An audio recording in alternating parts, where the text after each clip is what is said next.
The NBA Finals are tied at 1 game apiece.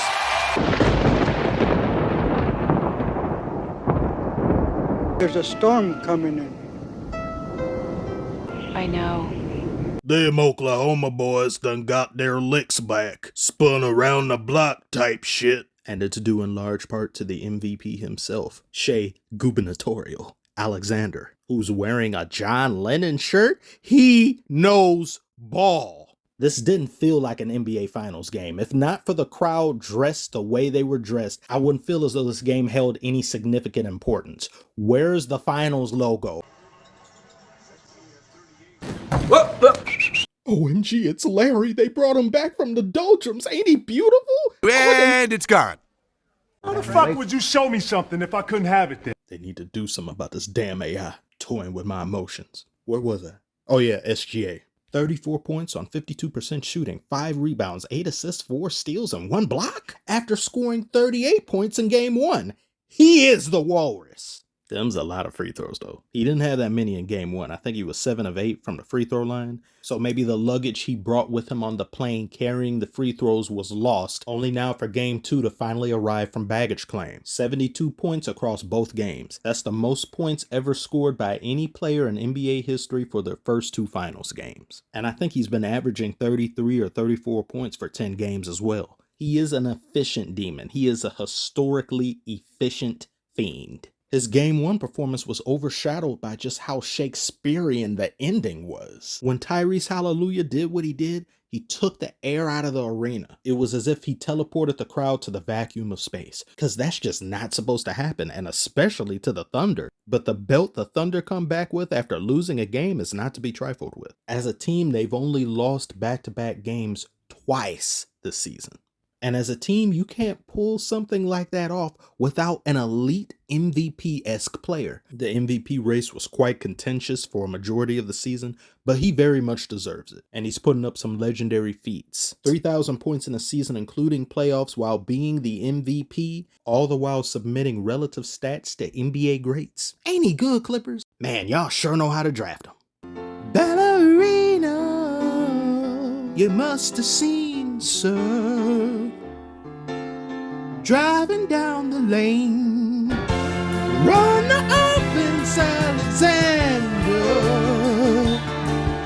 You see his expression? This is the face of a man who knows he and his team got their bottom lip flicked. This man also knows that he'll have to go back to the bank of Satan to take out yet another malevolent loan.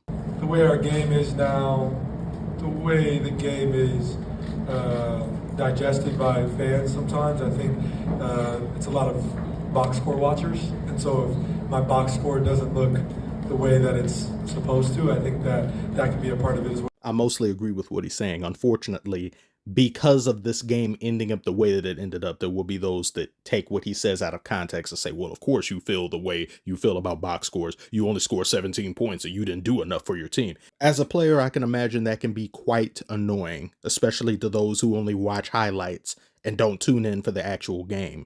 Game to game, upload to upload, analysis that I give can sometimes go more in a box score-ish area and nothing but that. And that's something I need to work on and have been trying to get better at as well. Haliburton was having a pretty quiet game, not very effective. In the fourth quarter, he turned it on like he always seems to turn it on. He's some sort of specter in the fourth quarter. He put up 6 shots and hit 5 of them. Unfortunately, the game was too far out of reach. Indiana dug a hole for themselves in the first half, where they then spent the entire second half trying to get out of it. But given what these Pacers have shown us these playoffs, you can never count them out. You should never count them out. Even if they're down 20-something points, which they were, we know what they're capable of. There was only one lead change in game 1. And that was with that shot Haliburton hit. In the first quarter, though, there were several, and it was back and forth. And then OKC began to pile on. There was this period of time when Haliburton wasn't on the court, and it seemed like things just got out of hand, and it never got back in hand for the Pacers. The fluidity and ball movement just wasn't there.